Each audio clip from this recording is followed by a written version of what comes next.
Welcome back to the Wiki Huddle podcast. I'm your host, Owen, and today we're going to be going through and talking about some of the not my guys that I've watched so far this season. I personally have watched through about 100 players myself, doing all of them in-depth dives, make sure they're all up to date, having at least 3 to 4 films watched on them, and then, like I said, updating guys I've watched previous years. I had probably more than that, but I already have like 30 dudes who already went back to school for next season, put onto the big board for next year. So it would be longer. It'd be more like 130 right now.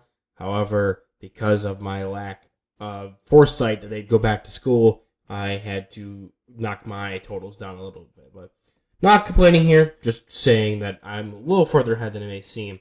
But other than that, we're going to go into my big board here on the Dynasty Index. If you go to www.patreon.com/KielPro88, that's That's KIELPRO88. You'll be able to pay $1 a month. You'll get access to my big board, which tells you which guys are my guys, not my guys, all my grades and write-ups on them. You'll have more in-depth write-ups when it comes to my specific sectors of dudes, which is all the offensive line and then the entire defense. You'll get Caleb's write-ups for quarterbacks, running backs, wide receivers, tight ends, and as well as some dynasty content and other analytic stuff that we run ourselves. So it's a really expansive thing. You get mock drafts there, all for $1 a month. I think that's a steal. And yeah, I'm just going to go down my big board.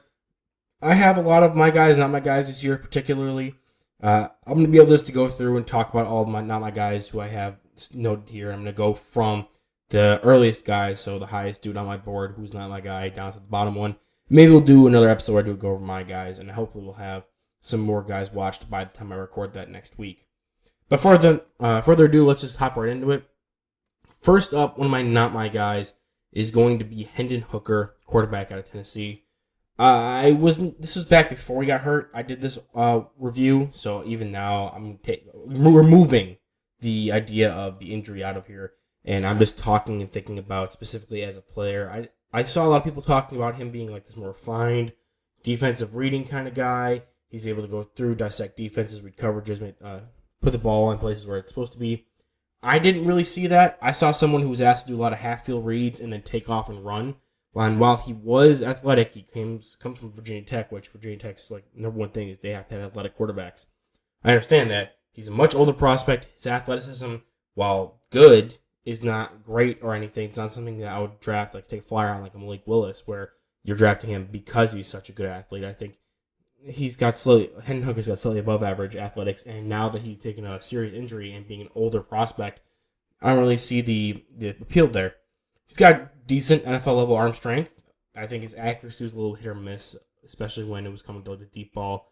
That was something that I wasn't really all that impressed with. I think he's going to have to be in a lot of structure. He plays with a lot of poison leadership. He led them against Alabama. He was putting this team in contention to be a playoff team late into the season. I know they lost to Georgia, but other than that, I think if he would have played the whole season, they probably would have only had that one loss to Georgia and could have made a good case to be in the playoffs over like maybe Michigan or TCU. But other than that, I don't really see a lot that you'd want. I think he's a solid backup option. There's not much developmental upside I see here. I know like him processing defenses, you could probably see as an upside, but I don't think his arm strength or his athletic ability or anything that really these top level quarterbacks in the NFL or these top level or high level starters really have. I don't think he really possesses those upsides. So I think he probably isn't even that high of a floor either, just because of his little processing. But at the same time, I think he's a good leader. He's willing to learn. He has shown the ability to improve his game. And if you maybe challenge him with an offense that was more of a pro style, asking him to do full field reads, not having it so spread out, he might be able to take that on and grow better with that. So I'm not discounting that he could get better with that mental side of the game, but I just think he hasn't shown it yet in college, and that's what I'm going based off of for these grades. Third round grade, if I didn't already say that. Next up, still in the third round grades, is going to be Keely Ringo, cornerback out of Georgia. So this is one of the guys where you can go on the Dynasty Index and see my actual QB rank or CB rankings as opposed to going to the Google Drive that I have, which has all my other guys who I don't do for the index, like Hendon Hooker. Keely Ringo, I've watched a handful of games on as well. I always saw everyone talking about how great his athleticism was, and he really showed out at the combine. So I can't really question that much. I just felt like it didn't show up on tape as much as it would have showed up when he's running in pajamas at the combine or what people were saying. Like, they knew he was a track athlete. He has insane size to athleticism ratio. I think he's actually pretty fluid for his size, but I don't think his change of direction, skills, and short area quickness is going to be anything special. I feel like in man coverage, if you have a guy who can be able to put on these double moves and can make him try to move and change directions quickly in man coverage, he's not going to be able to do that well. He's going to be able to turn, get upfield with guys, but I don't know if he'll be able to stick with guys when they try to make hard cuts and beat him with change of direction. And in zone, he's also kind of raw when it comes to his eyes and taking away angles and things like that. I wasn't really impressed with either of his coverages. So I can understand the appeal from his athleticism point. I think he's strictly an outside corner, that his height, weight, speed is impressive, but at the same time, you can get someone like if you're in the first round, I would not take a look at Ringo. I have him rated as a third round pick. I think he's high developmental, but there might be some, even though he is a great athlete, there might be some physical downside to his game when it comes to the change of direction, and then that leading into like his position versatility and things like that. The next, not my guy, and the next highest graded guy right after Kelee Ringo. So it was Kelee Ringo, then this guy, Jalen Hyatt, I have as a third round pick. Now, you can always default to saying like it's the size thing, which there is an issue with that. He is pretty thin when it comes to, like, you usually see these guys with a speed skill set being smaller. So when they're 176 pounds, it seems like, but they're more compact. And when it starts getting an issue with them, it's not like 150, like Tank Dell is. I wasn't overly impressed with Jalen Hyatt's route running. Like, he used his speed to set up things a lot. He was able to come back down the stem pretty well. And that's where he gets most of his separation from. Obviously, he has a lot of big playability with his speed. I don't think, unlike a guy like Jalen Waddle, who, despite being, I wouldn't say short because Jalen Waddle, I don't think he cracked 6 foot, but like with Jalen Hyatt, he cracked 6 feet. I'm just comparing him to Jalen Waddle because they're both really good speedsters, and you wouldn't really expect a guy to be a high point of ball that Jalen Waddle commanded the catch point. I just don't see that with Jalen Hyatt. He has good hands. I just don't think he's going to be winning a lot of these 50-50 ball scenarios. You have to be trusting him to do that. He was never asked to come off the line and really deal with press man coverage, and with his size, and in the times he has done it, it's been a little bit of an issue. I don't think he has the best release. When it comes, like, the few snaps he did do, his release looked bad. I'm just going to say it like that, and I don't think he has a lot of versatility because of that. I don't think he's going to be able to be that outside X-man, line up a line of scrimmage, and is facing the team's best corner who's going to come up and try to punch him in the mouth. He's going to have to be on the off, like in the slot, or moved around, be kind of like this movable chess piece. And it's dangerous if someone can utilize him right, but he's not going to be a traditional lineup and play wide receiver. So if you have like a really archaic offense, or don't want to play that kind of thing where you're not like Andy Reid, or you don't have the most creative mind back there, you probably won't draft him to be your number one receiver. He's definitely, I don't think he ever will be a number one. And not only is it that he doesn't get off the line of scrimmage well, he also, despite having good speed and some big plays after the catch when it comes to picking up big yardage, he's not like overly creative after the catch. He'll rather just take the easy yards and step out of bounds, or drop a shoulder and pick up a couple extra yards. He's not getting creative with the ball in his hands afterwards. He doesn't try to make anybody miss and things like that. And even if he does, he's not the best at it. They gave him the ball in a couple motions, like handoffs, and again, he wasn't anything special. So he's not special with the ball in his hands. He's not really like a number one receiver kind of guy. I think you're going to need a really creative offense coordinator, head coach, to scheme him up to be able to fully maximize his athletic talents. But there's definitely some things that hold him back, and I think things that will permanently keep him as like a wide receiver 2. Really over like the Scottie Pippen of wide receiver 2s. Totally overqualified for being that, or even like a slot receiver kind of thing. But nobody who you can base your entire passing offense off of. He's going to need somebody that is going to take that number one corner away and be the guy who plays up on the line of scrimmage and takes all that attention. I don't think he'll ever be that guy. The next one, I'm actually not going to touch on all that much because I touched on it in my top 10 edge rushers podcast last week, so go check that out if you want to hear more what about going to say about this guy. But Felix Anudwike Uzoma from Kansas State. I was never really the biggest fan of his when I was watching his tape. I felt like he had a limited upside, probably a weak side base end. He does have some good pass rush moves, but athletically, I think he's hit or miss. His size, well, it's fine. I don't think it's anything dominating. I really think he's going to have to hang his head on technical ability, and then there's some parts of his game that I wasn't overly thrilled with. If you want to hear more about that, check out last week's episode. I'm not going to waste time to dive into him here. Next up on this list is going to be somebody I actually was expecting to fall in love with when it came to running backs in this class. Like, I know there's Bijan Robinson, and I wasn't the biggest fan initially of Jahmyr Gibbs and the Zach Charbonnet. There's some guys, Israel Abanikanda, that I talked about before. Those guys I really do like, and I've grown to like them more and more. But one guy that I think had the most hype coming in, and then I was just totally, as soon as I watched him, I'm like, I don't see how people were saying him to be like a round 2 guy, was Zach Evans, the running back out of Ole Miss. Genuinely, I think he needed to stay another year. I am not on that bandwagon at all. I don't even know where these guys had him as a second round pick. Maybe it was just because I thought he could build upon what he did last year, even though that wasn't all that great anyway. Even Caleb here on the Dynasty Index has him as ranked as a round 2 guy, his 4th overall back. I just can't get there. When it comes to him, he this is what he does well. Contact balance. He's a hard runner, will drop his shoulder, and can run through dudes, isn't easily tackled. Give him that. Can't take that away from him. But he does that to his detriment sometimes, where it's like, you can make this guy miss. You take one quick jump cut to the outside, you'll have a big run. And he does have some decent speed for his size, 6'2", 215. I think he's got a good combination of that, of athleticism and size. He was a 5-star prospect. But, he doesn't have the best change of direction on the field. He can't really make guys miss. He was not used in the receiving game at all, and his production is terrible due to that. And I don't think he really has all that upside, or at least doesn't have immediate impact when it comes to the receiving game. I can't really talk about his upside because we've seen some guys put it together in the NFL level, like Jonathan Taylor. But I think immediately no receiving value. He comes in not having a lot of creativity when it comes to running out in the open field. Doesn't have the best change of direction. He's a good slasher, so he plants his foot and goes, and he can break it big. But outside of that, I don't think he really offers much as a runner. He wants to drop his shoulder and power through guys, and he'll stay up and has some decent power. One guy's not going to bring him down, and he's able to stay up long enough to let his O-line jump in behind him and help him push. But there's so many other guys you can get that in the later rounds that are just big power backs, like Cameron Peoples, who I haven't even gotten to yet, but I'm sure I can probably say for one definite thing, he'll be a guy that will bring power to your offense. If that's all I'm getting from Zach Evans at this point right now, I don't see much value outside of the 4th or 5th round grade I give him. Actually, I give him a 4th round grade, specifically. I'm not the biggest fan of Zach Evans. I came with low expectations, and they were pretty much just dashed immediately. Next up is another guy you'll probably see if you go back and check out my edge rusher video. I'm not going to dive into him much because we only have 4 guys left, and I just want to get through the last 3, especially because it's one that I really want to talk about. And it's going to be Will McDonald, Iowa State.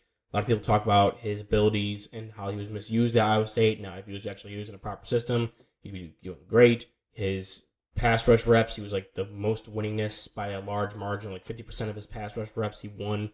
And that's great and cool and all, but even when he was used, because he wasn't that 5 tech D lineman the entire time he was at Iowa State. He was asked to rush from the linebacker spot or a wide nine line. He was asked to do different alignments. And when he did that, there was nothing overly special. His athleticism is good, but I'd expect that from a guy who was 6'4", 245. He's sub 250. His calling card should be explosiveness and bend and winning with speed. And he didn't do that all as well as I thought he would. I thought he'd be a lot better with that. So I have him lower because of that. I don't think he brings a lot of good power. His rush moves are kind of limited. His power is, like I said, not good, but I think it's actively awful. You don't want him being your play side run defender. You want him as, if you're going to play a four-man front, as a wide 9 weekend, or maybe a 3-4 outside linebacker. I've talked more in depth about his different traits in that podcast last week. Go check that out if you want to. But yeah, I've not been his biggest fan. And somebody I did talk about last week that I'll just quickly shine a light on here is Zach Harrison as well. I haven't been on that train for years now. I've been watching him since all the way back in his 2019 film because Matt Miller was riding him pretty hard as a potential first-round guy, and I have never had him higher than a 5th-round grade, and I've stuck to that this entire time. I remember one person responded to me on Twitter when I first got my Twitter account, no one cares about your evaluations. Well, now everyone's kind of hovering around the same area I am, and maybe I'm still even a little lower than other people are. I have him as a 5th-round pick. Great size, great athletic pedigree. I mean, he's a good run defender. I don't think he has a lot of upside as a pass rusher. Didn't touch on him last week, but I mean, that's just kind of my gist. There's not much to really talk about him. Great size, good run defender. Decent athlete for his size, but even then, his athleticism isn't something I'd look to improve his passing game with. regardless, I don't even have him marked as not my guy anymore. It's just so safely been a guy I've been against drafting high that it's kind of just a given at this point. But something I do want to talk about real quick from the Edge class that I only just got to yesterday, 2 days ago, something like that. And I actually mentioned him in last week's podcast because before I started that list, I said there was a group of guys I had not gotten to yet that potentially could have cracked into my top 10. And I got through, this was one of the 4 I mentioned, and I got through him, and I disliked his tape and his background, his story as a prospect so much, I wrote a 1,500-word article about it over at Defiant Takes Football if you want to read that. It is out now, it's titled The Tuli Tuipulotu Problem. And I'm not going to give the tirade. If you want to see what I actually think about over there, you can go read that. It's actually broken down pretty distinct and precisely in different categories of what I'm thinking. And if you want to read it all in a giant blurb, you can get the Dynasty Index and see where he racks up. But he is currently, and now I haven't got like guys who are randomly down the board. Like I haven't got DJ Johnson yet from Oregon or other guys that are expected to be late round dudes. But he is my lowest graded edge rusher player right now. He is 16 of 16. And just for example, I don't know what weight he played at. During college season, they measured him at 290 on USC's website. He is now 266 weighing in at the combine.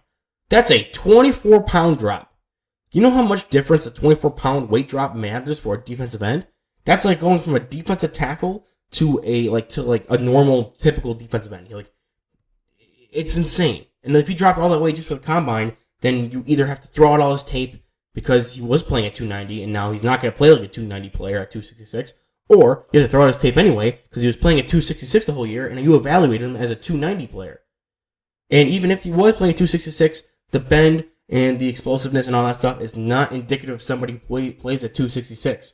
The power is not indicative of somebody who played at 290, let alone in 266. It wasn't even that great power anyway because 266, God, 266 isn't even that light. You should still have a little bit of power in that frame. He measured him with freakishly short arms, like in the 15th percentile when it comes to defensive alignment. And it shows up. Like, I looked at the tape. I didn't even look at his arm measurements because I was so baffled by his weight. I looked at the tape and I was like, he seems to be losing the length battle a lot, especially against guards. Let me go check his measurements. Oh, it's 31 inches, 31.34 inches. What was it? It was 32 and 1/4 inches. I'm sorry, I shorted him a quarter of an inch. Like, that's small. 34-inch arms is the cutoff threshold for NFL offensive tackles. They're usually bigger than that, longer than that. And if you're struggling with guys in the NFL or college level who don't have that threshold, what's going to happen to the NFL when there is an actual threshold? He doesn't have length, he doesn't have the power. I don't know what the hell he played at. The only thing I can say is that he played with good lateral open space movement, so you could transition him to maybe like a Sam linebacker, and I'd be fine with that. But right now, only tape I have on him is like maybe an inside, like a 5-tech D-end, 3-tech defensive tackle, wide 9 D-end, rush linebacker kind of, like they use him in the linebacker position. So if I'm going to draft him, I'm converting him to a linebacker. Is about where I'm at with his evaluation, and he's easily not cracking the top 10, no matter who comes out after this, or if I drop any of my guys, he's going to need to jump a lot of people, especially 3 dudes I've already mentioned on this list specifically. I really hope he does well at the NFL level. I wish no ill will in any of these players I'm talking about today, but damn, I don't understand where the borderline first round, second round, solid second round hype is for this guy. I can't get there. And I'm going to finish up with 2 more guys. This is going to be a shorter episode of the podcast, but 2 guys that I still have to go back and review. Actually, no, I already reviewed this guy, Joseph Nagata, the wide receiver from Clemson. I was actually going to bring him up because I remember I was kind of a fan of his when I was watching his tape from 2019 and 2020, anticipating for the 2021 draft. Then he was kind of a bum in 2021, or was it 2020, 2021? Regardless, I was expecting him to come out last year. He didn't. And I was like, well, me and Caleb are going to do this wide receivers episode for my podcast. Let me bring up like a sleeper kind of guy I want to talk about. And Joseph Nagata was the guy I was like, oh, let's take a look at him. I remember liking him a lot. He's got some good size, 6'3", 220. I actually don't know what he measured at the combine, but regardless, I went and watched like 2 of his games because like he had like a drop off in stats. I'm pretty sure if I'm recalling correctly. I don't really feel like looking it up, but I remember thinking, okay, he didn't really progress as I thought he would. And I went and watched a couple of his games that he played, and he was absolutely invisible and couldn't get separation and couldn't win the catch point despite being a bigger guy. And I was just like, what the frick did I see before? Like, I thought I saw a guy who, now that he's getting some time to shine when it comes to playing time at Clemson, he should be able to go out there, play it. And I know Clemson's offense was a disaster with DJ Uiagalelei. And then this past year, it kind of picked up when the guy who was backing up Uiagalelei came out. But at the same time, like, he just did not. He's 6'3", 217. I did not think he was that kind of player. And the final guy I want to talk about, just touch on, because I haven't gotten to go back and look at his film and review it, is going to be Tanner McKee, the quarterback out of Stanford. I currently have him as my only player with an undrafted free agent grade. I was watching him back when he was like, what? When I expected him to come out last year, and he didn't. And this year, I have not been impressed with him in the slightest. When I did watch him, I have to rewatch some of his games this year, and people are talking about like third-round quarterback. They're floating him as like first-round guy, and I just can't get on board with that. So I still have to go back and watch him, but from last year, he was not my guy. So other than that, quick episode. Hope you guys like and follow wherever you're listening to this podcast, and subscribe if you're on YouTube. Check out patreon.com/GilPro88, or check out Define Takes Football. Check out some of my draft profiles over there. Other than that, I'll see you guys in the next one.